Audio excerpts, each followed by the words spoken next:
Senhor dos Anéis é legal, mas é muito cansativo, é muita descrição.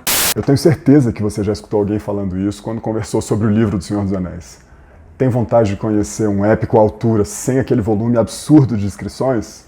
É sobre ele mesmo que a gente vai falar hoje. Muito bem-vindos ao Palpiteiro, e esse é o meu palpite sobre As Crônicas de Arthur, a maravilhosa trilogia do Bernard Cornwell, esse velhinho simpático aqui, que é conhecido como o mestre da ficção histórica. E por ficção histórica, entenda-se histórias de reis, castelos e batalhas e escudos com base em algum relato histórico, com o pé na realidade. E vai aqui a minha justificativa, quase uma escusa de por que ter começado com a trilogia de Arthur e não com as crônicas saxônicas, que já viraram até seriado no Netflix aqui.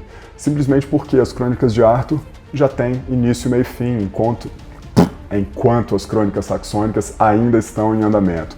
E para apresentar um leitor ao universo do Cornwell, com certeza eu prefiro trazer esse livro.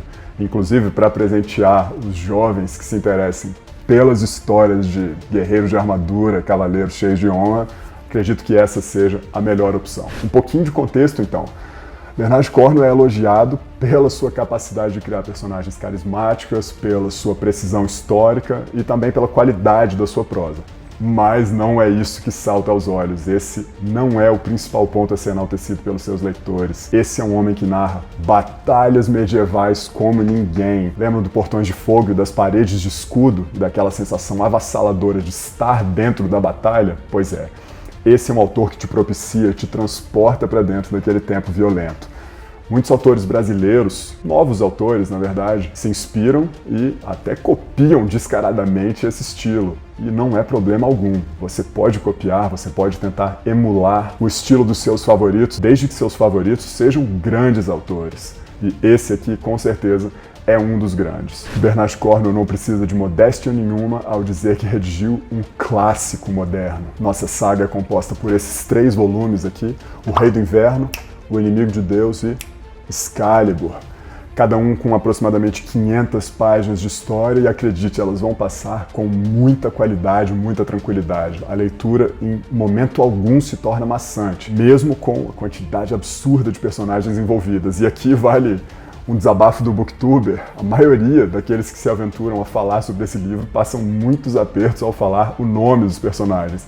Lembre-se que a gente está tratando de uma história da Britânia, em que o inglês, há 1500 anos, ainda não era exatamente o inglês que é conhecido hoje. Por isso os nomes tinham uma quantidade um pouco maior de consoantes do que aquela que a gente está acostumado.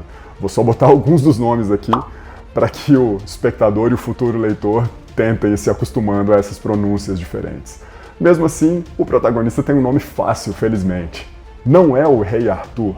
Rei Arthur aqui mal chegou a ser rei, foi um general, um líder político e militar que alterou a história do continente, mas nunca foi coroado em vida. Nosso protagonista se chama Dervel e ele é um dos guerreiros juramentados, um dos guerreiros que jura fidelidade ao cavaleiro Arthur, um combatente que guerreou pela maior parte da sua vida para manter a Britânia unida contra os saxões, esses que durante boa parte da narrativa são considerados os vilões. E o que torna essa história tão grandiosa é o fato de ela ser baseada principalmente em honra. Alguém lembra do Game of Thrones, quando o Robb Stark colocou em perigo todo o reino rompendo a sua palavra? Pois é, aquela cena ali é uma clara influência daqui, da nossa história do Rei Arthur, que cancelou um casamento, que deu para trás em um casamento previamente arranjado, para cair de amores pela nossa Guinevere. E para quem achava que captura uma personagem capaz de manipular e exercer influência sobre todos os homens, ela tem aqui uma concorrente à altura. Arthur se apaixona por Guinevere e, a partir daí, toda a história militar do continente começa a mudar. E por falar em mudança, aqui eu faço questão de ressaltar uma das principais qualidades da obra, que é a capacidade de acompanhar a evolução das personagens. Nosso protagonista, Dervel, que eu faço questão de ressaltar que é muito mais carismático do que o próprio Arthur, evolui, cresce, envelhece ao longo da história. O leitor acompanha a vida dele dos 14 anos até a idade avançada e é impossível não se deixar envolver não só pela qualidade da história, mas também pela dose pesada de emoção que o relato dele traz. Se você está achando que eu estou demonstrando aqui uma certa preferência pelo Dervel, não tenho dúvida, o autor também faz isso. Dervel é mostrado no livro como uma referência moral para o Arthur, e também um amigo com uma confiança indestrutível. E a narrativa faz o leitor se apaixonar mais, faz o leitor se apegar mais ao seu protagonista. Um dos cacuetes demonstrado que dá muita profundidade ao personagem é que Dervel, depois de um tempo, adquire uma espada, Hilbane, que é inclusive muito mais exaltada do que a própria Excalibur do Arthur, e a todo momento que ele se sente ofendido, ameaçado ou acuado, ou escuta uma menção a uma ameaça a um familiar, ele toca o cabo da espada.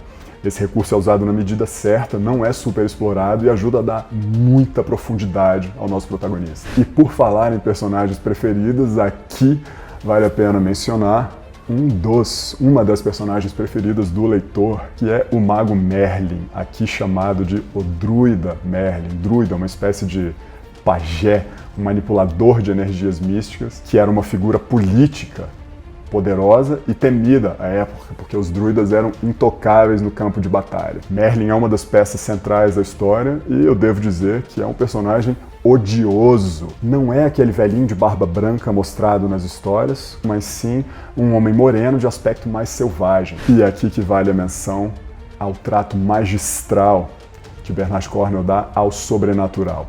Todos os leitores vão fazer o mesmo comentário. Nossa, Bernard Cornwell é muito bom porque em nenhum momento você consegue saber se a magia é real ou não. Sem spoiler, em uma das cenas, Merlin é o responsável por salvar um dos exércitos de Arthur, uma das tropas comandadas pelo Dervel, agora já um comandante experimentado, criando uma tempestade por meio de magia.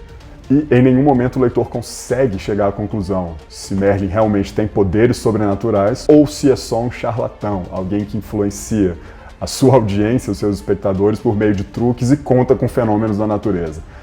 Essa dúvida sobre a existência do sobrenatural ou não permeia todo o livro e também é uma das peças-chave para compreender o roteiro. Qualquer leitor interessado na jornada do herói vai se apaixonar por essa história. Sobre o texto em si, sobre a qualidade do texto em si, devo só observar que a edição brasileira em português que eu li, deu algumas derrapadas, como vírgulas faltando, tipo aqui, meu irmão, o Padre Gorfield, é claro que faltava uma vírgula aqui, e também algumas escolhas de tradução que me parecem ter sido fruto de um trabalho apressado. Por exemplo, mande a ele o meu amor, uma expressão provavelmente traduzida às pressas, que vem do inglês, send him my love, e que poderia ser facilmente trocada por diga a ele que sinto sua falta, diga a ele que me preocupo muito, ou mande a ele meus sentimentos. Em alguns momentos surge também a repetição do verbo assediar, que provavelmente veio de traduções de haze e harass, ambos verbos que têm essa conotação, provavelmente teriam sido mais bem traduzidos como humilhar, fazer bullying. Haze e harass têm um significado mais próximo do assédio no sentido do bullying, do assédio moral. Como em português o assédio traz mais uma ideia do assédio sexual, da violência sexual, seja verbal ou física, pode não ter sido a melhor escolha. E aqui vai uma observação aos escritores iniciantes, aqueles que ainda têm medo de deixar o leitor se perder. Bernard Cornwell abusa daquele recurso previously, ou como é chamado nos seriados, no episódio anterior.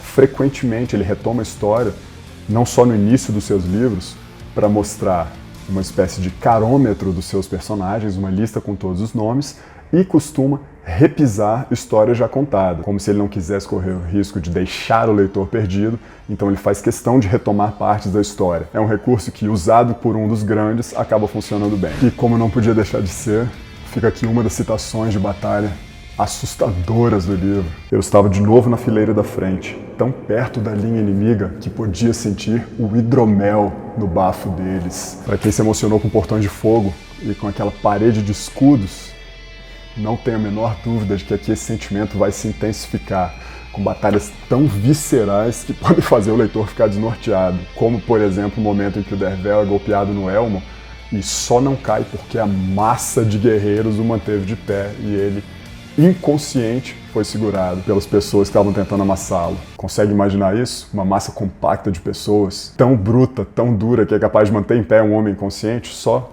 empurrado ali pelos ombros? Pois é, Bernard Cornwell é capaz de criar essas cenas maravilhosas de batalha. Fica aqui então a minha recomendação, o meu palpite sobre a trilogia de Arthur, as Crônicas de Arthur, aquela que eu considero o ponto alto da obra de Bernard Cornwell. E olha que esse cara tem vários pontos altos. Até o próximo palpite.